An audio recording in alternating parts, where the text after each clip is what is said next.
Hello, hello. Konnichiwa, konbanwa. This is Mike. Long time no talk, but today we are back in action and hopefully recording the first of a couple videos here for you today. So, what we're looking at in today's installment of What's on the Table, and I do want to say that I do regret my prolonged absence, and hopefully this will permit me to get back into the swing of things. Today we have the Third World War Designer's Signature Edition from Compass Games. It is a designer signature edition of the old Games Design Workshop Frank Chadwick Third World War series. So this is the southern front, and we are taking a look just outside of Istanbul, and this is after the Pact First Impulse, and we are on the NATO Reserve Impulse. Over to the north, the Romanians have pushed the Yugoslavians all the way to the Danube, and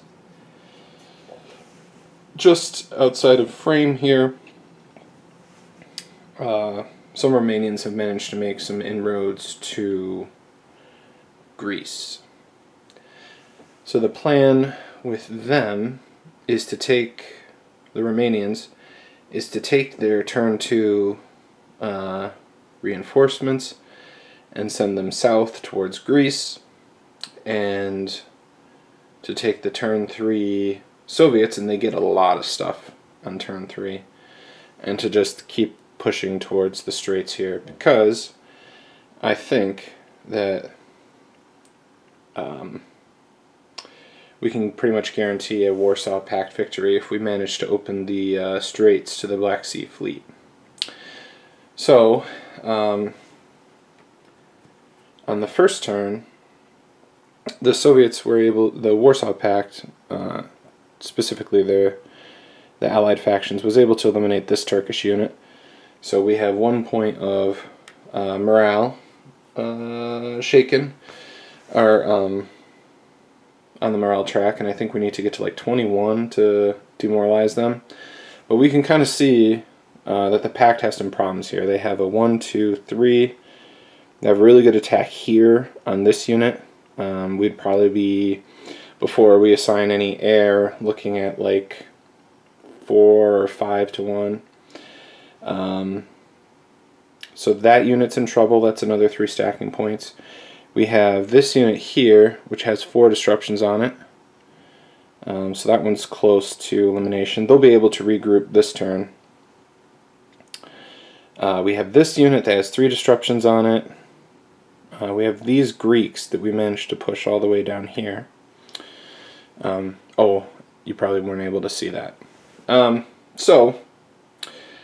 NATO Reserve Impulse, and this game has a mighty sequence of play chart.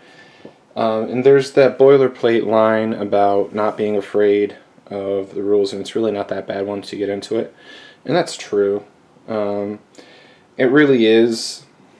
I mean, I know the rule book is 30 pages, but the processes are not complex in and of themselves. I think they layer on top of each other nicely.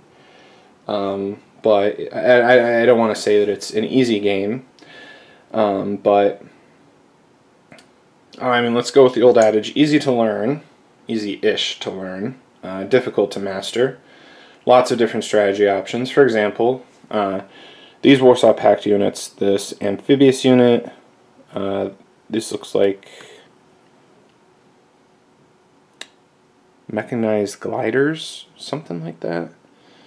I'm not totally up to snuff on my NATO symbols, but it looks like airborne, some sort of mechanized airborne. And then we have airborne and airborne. So I didn't really know what to do with them in terms of like amphibious movement, because if we drop them to like this hex here,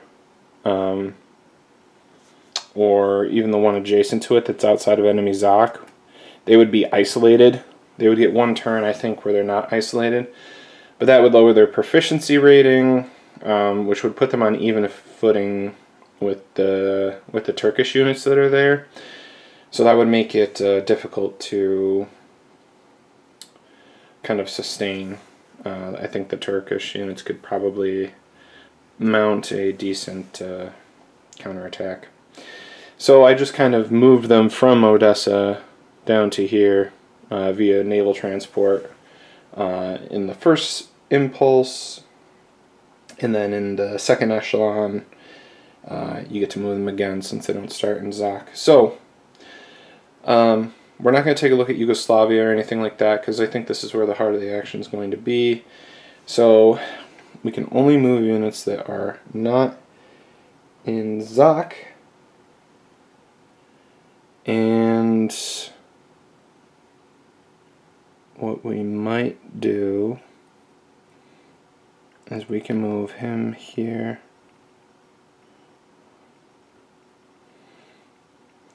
And I will move him into Istanbul. I don't want to empty it out.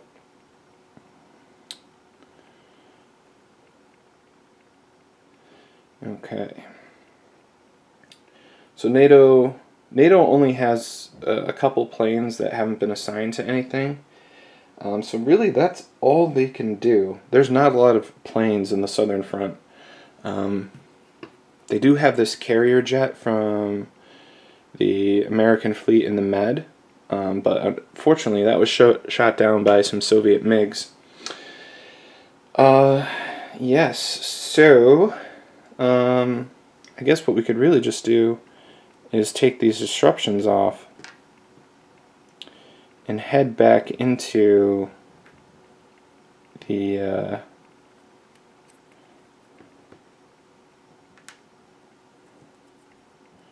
Soviet phase. Okay. Alright.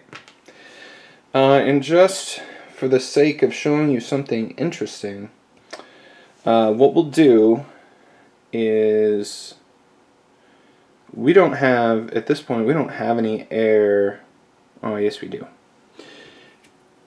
Yes we do. So we're going to play out the attack on this unit here. It's in clear terrain. And let's see, we have 8 factors, 14, 20 factors. So we're looking at 5 to 1, 22, 24, 30, 30 to 4. I need to get my tweezers. 30 to 4 is what? 8, 16, 24, 32, 7 to 1? Yeah. 7.5 to 1. They will get a shift in their favor for proficiency, so let's call that 6 to 1. And both sides will commit ground strike support. So there's 2 different types. There's ground strikes and what's the terminology? Ground attack and strike, I think. So strike happens at the in the initial phase, during the strike and interdiction phase of the PAX segment. And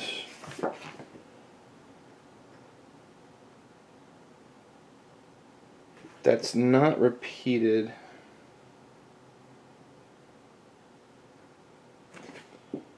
in the actual impulse. So that would lower their quality rating. So if we wanted to bomb this down to a 5, we could. But instead what we're going to try and do is we're going to try and get a shift.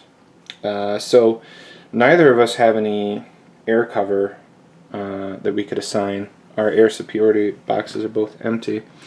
So what we'll do is we will roll on the table. So we have our air defense table here. Okay, and these are ground attack missions. So we'll roll for NATO. We'll see if they can shoot him down. So NATO rolls a 5. There we go. Alright. So let's roll Warsaw Pact. They also roll a 5. So both of these missions are aborted. They do not get to influence the outcome of the combat. Alright. So, with that being said, we started at a 7-1. With the proficiency shift, it's a 6-1. So let's give her a roll and see what we get. Okay. So that is a 4 DR. Alright. So we'll put 4 disruptions on this unit here. And in this game,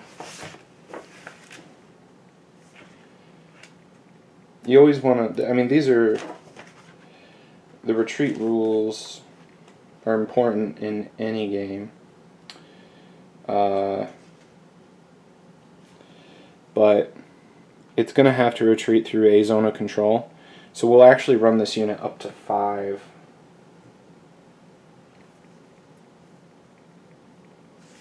I don't have a 5 marker handy, but we'll go 1, 2. Okay. Now these units, we must send something forward. So now we have those units there. And over here we've got an 8.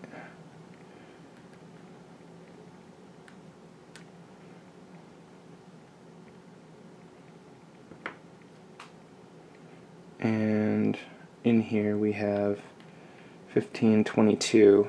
So that would be a 2-1, which if you look at the chart, a lot of bad outcomes for the Pact player, especially with all of those heavy hitters in there. So the Romanians will need their allies, the Bulgarians, to help them clear that hex. So we will leave that right there. Okay. So that's a nice little taste of 1985, the Third World War. I don't want to get too bogged into it. Just a couple other things I wanted to show. Not from this game, but in a similar vein of things. Recently, from Thin and Red Lion Games, I picked up, oh, can't see it here, 1985 Sacred Oil, which is definitely a whole other different layer of complexity. And I have here 1985 Under an Iron Sky, rules of play.